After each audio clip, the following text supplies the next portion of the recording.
कि जान आदि कवि नाम प्रताप भयउ शुद्ध करी उल्टा जाप।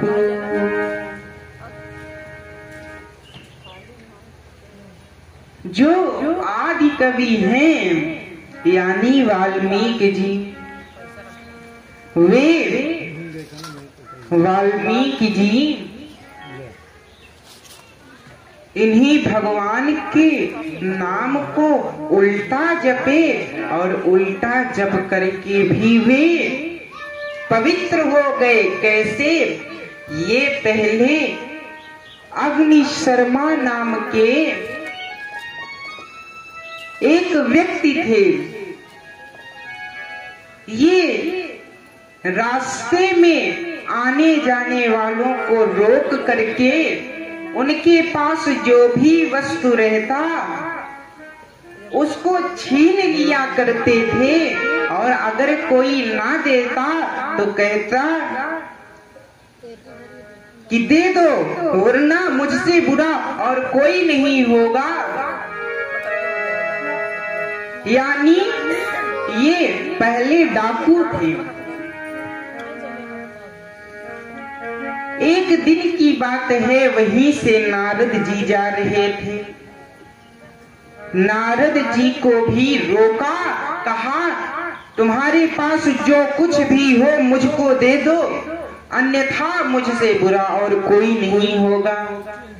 नारद जी मुस्कुराए और मुस्कुरा करके उन्होंने कहा भैया मेरे पास क्या है? कहा कि नहीं, जो भी हो वो मुझको दे दो।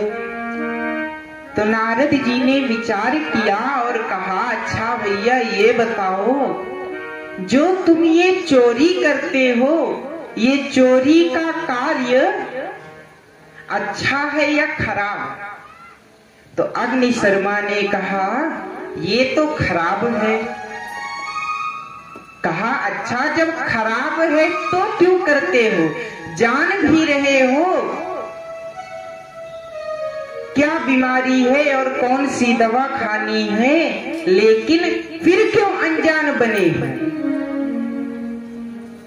कहा जो हमारे घर में लोग हैं, सदस्य हैं, उनके पालन पोषण के लिए मैं ये चोरी करता हूं। कहा अच्छा तो मतलब इससे जो पाप होता है उसमें तुम्हारे परिवार वाले भी तुम्हारा साथ देंगे, अर्थात तुम्हारे परिवार वाले भी इस पाप में भागीदार हैं। ये सुन करके अग्नि शर्मा विचार करने लगे कि आखिर ये क्या कह रहे हैं। अब कहा हमको तो पता नहीं। तो नारद जी ने कहा जा करके पूछ कर आओ।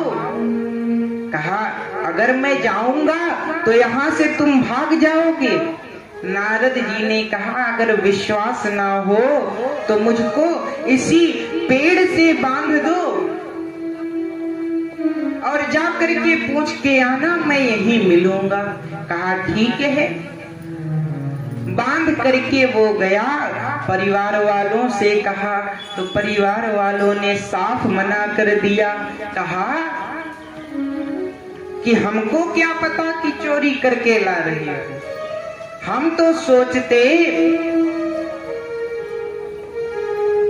कि भैया कोई काम करते होगे किसी के यहाँ और जो वो तुमको देते होंगे वहीं से तुम हमारे लिए ये सब प्रबंध करते हो, लेकिन हमको क्या पता कि तुम चोरी करते हो, इसलिए हम तुम्हारे पाप में भागीदार नहीं रहे।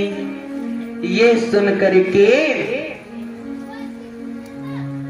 वो अग्नि शर्मा दौड़ते हुए आए नारद जी को खोला, तुरंत चरणों में साष्टांग गिर गए और गिर करके उन्होंने कहा कि अब आप हमारे कल्याण का उपाय बताइए, हमारा कल्याण कैसे हो, अब आप हमको ये बताइए। नारद जी ने कहा चलो ठीक है, तो तुम राम राम जपा करना, तुम पवित्र हो जाओगे। इस बात को सुन करके प्रणाम किया और जाकर के अग्नि शर्मा राम नाम का जप करने के लिए बैठे, लेकिन स्वभाव के कारण राम नहीं बोल पा रहे, राम का उल्टा बोल रहे हैं, अर्थात मरा का जाप कर रहे हैं। लेकिन भगवान की ऐसी कृपा हुई कि मरा शब्द में भी राम शब्द का उच्चारण होने लगा। अगर लगातार हम सभी मरा को कहेंगे तो राम ही होगा, जैसे मराम राम राम राम। अब इससे राम शब्द का उच्चारण होने लगा, तो इसीलिए गोस्वामी जी लिखते हैं कि उल्टा नाम जपत जग जाना, वाल्मीकि भय ब्रह्म समाना। उल्टा नाम जप करके भी वाल्मीकि जी ब्रह्म के समान हो गए।